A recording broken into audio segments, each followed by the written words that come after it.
Hi, I'm Bob Tabor with www.learnvisualstudio.net, and this is the challenge that I'm calling the Stupendous Styles Challenge.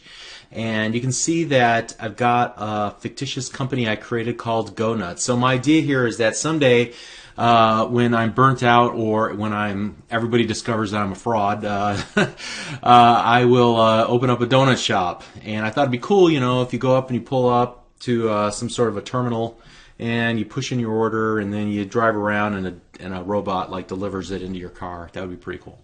So this is the kiosk application that I just came up with. It's just the layout. There's no real e-commerce functionality, but let me walk you through it. You can see that I have some navigation across the top. I'll give you some specific instruction about that in a moment. And you can say, hey, I want so many 3 glazed and 4 of the specials. I'm going to go and order a dark with sugar and cream. And then let's make sure to pick that up, let's see, tomorrow morning at, I would say 9:30 a.m. I should be there. And then finally hit the complete, and I get this little ticket that tells me which order number that I have. And you'll notice that, and I make a point of this, that it's responsive in so much that you can resize things and they mostly look good. See, there's this attractive little graphic here on the right hand side that I've got these, even though different colors on the different pages, got the logo, and on the last page there's a colored logo. What else could I show you here? Well, I'll tell you what, we have a bunch of resources. Let me shut this down. And let's talk about the requirements here. You can see that I have this folder for you to download from wherever you're currently watching this video. Make sure you grab this because it has the instructions and all the resource files that you're going to need to put this together. So here's the instruction file, and let's go through it really quick here. You can see that even if you're fast, this is going to take you 45 minutes. It took me 50 minutes to solve this on camera, and then I wanted to re-record it and split it up because it was so long. So don't get discouraged if it takes you a while. Just keep plugging away. First of all, you want to use styles as often as possible. So if you see the same thing happening in multiple places, if you see that you're applying the same margins and colors and fonts to more than one item, then make a style for it. Okay, that's really the point of this lesson, is to exercise that, as well as to exercise some of the new controls that we just added in the last couple of videos. So you're going to create 5 pages, or you're going to obviously have the main page and then 4 others. And so let's talk about each of the pages. That main page example will host the navigation buttons at the very top, those black buttons. And I talk about how to get that effect, the black background, white text, 18-point font. There will be an icon next to the text. You want a gray border on the right, that's 2 pixels.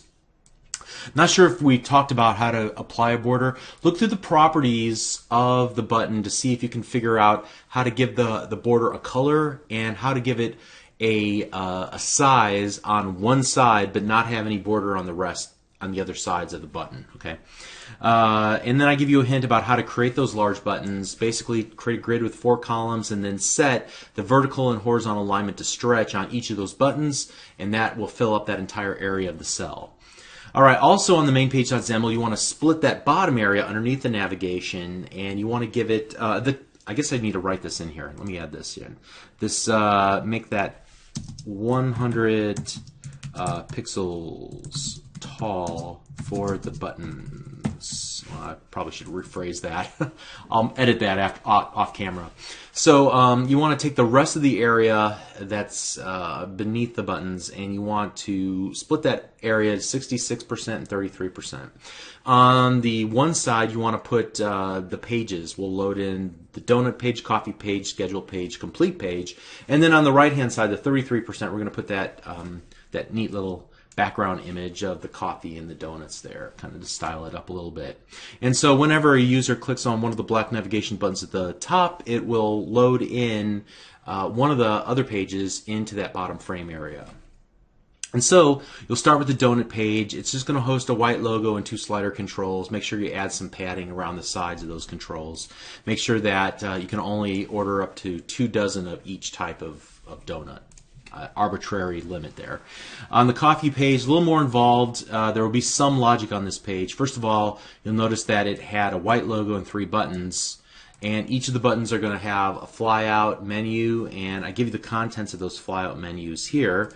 And whenever a selection is made, you want to update a label control that will display the your selection in the text block. I don't know if I demoed that, so let me run that again really quick here, and let me show you what I mean. Here, I'm going to say I want medium, sugar, and whole milk. But if I were to set the coffee equal to none, then it removes everything else, because obviously you can't just order a coffee. You can't just order sweetener and cream without a coffee, you know. Although I've tried that before.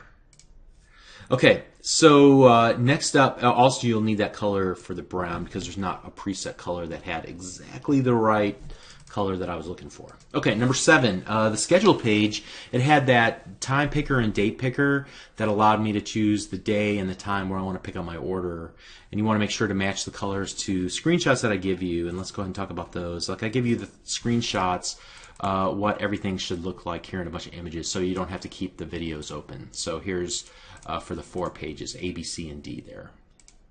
Alrighty, next up, there is the complete page, and it'll have the color version of the logo, so this file here, as well as the that ticket.jpg. Here, let's go to the view and look at the large icons here. That'll show us what we're looking at here. Alright, so there's a bunch of icons. You can see they have the suffix -icon.png. Here's that ticket icon, ticket graphic, and you're going to superimpose the word order 96 on top of it. And there's the white logo and the color logo, so that should be all good. Some general requirements. The design should be responsive. You notice when I was resizing, things resized nicely to an extent. The navigations at the top, they have to have that border thickness of 2 and a gray border brush. I think I already mentioned that earlier, but I just won't bears repeating.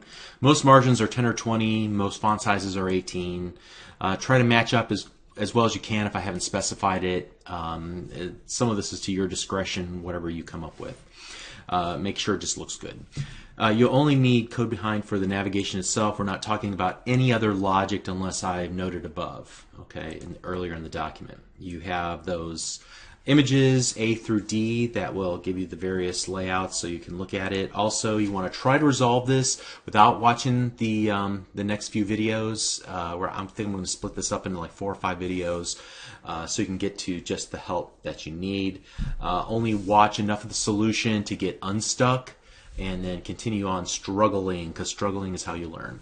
And if you do wind up finishing it and you've got an hour to spare, you can watch how I solved the challenge and the styles that I created and how I went about working in Visual Studio. Probably will learn a little bit about maneuvering around, but that is not necessarily an hour well spent. Just bear that in mind. There's a lot of tedious work. This isn't hard, it's just there's a lot to it. Okay.